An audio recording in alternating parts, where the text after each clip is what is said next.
আমার অনেক নামাজ কাজা হয়ে গেছে, এগুলোর জন্য এখন কি করণীয়? আপনি জীবনে অনেক নামাজ বাদ দিয়েছেন, এই নামাজগুলো পড়তে হবে কিনা?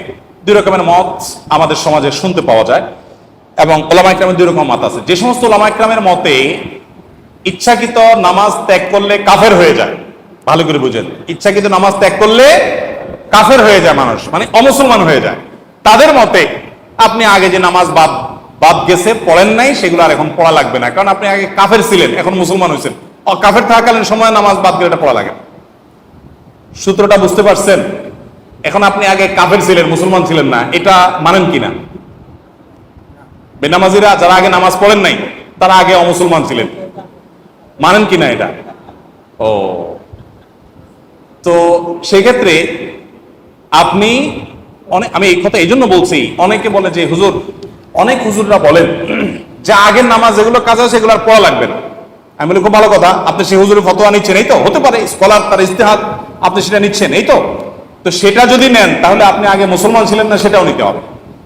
বল না, সেটা তো নেব না, তাহলে সুবিধা মতো নিলে তো হইলো না। বুঝেন নাই কথা? তো এই জন্য যে সমস্ত ওলামায়ে কেরাম, ওলামায়ে আহনাফ এবং আরো অনেক ওলামাদের মতে, ইমামদের মতে নামাজ কেউ পড়ে না কিন্তু তার ভিতরে অপরাধ বোধ আছে যে নামাজটা পড়া উচিত, আমি নিয়মিত পড়তে পারছি না, এটা দুঃখিত, আমি পড়বো, চেষ্টা করবো, আল্লাহ, তার ভিতরে অপরাধ বোধ আছে, সে নামাজের অপরিহার্য থেকে স্বীকার করে, এই ব্যক্তি কাফের না।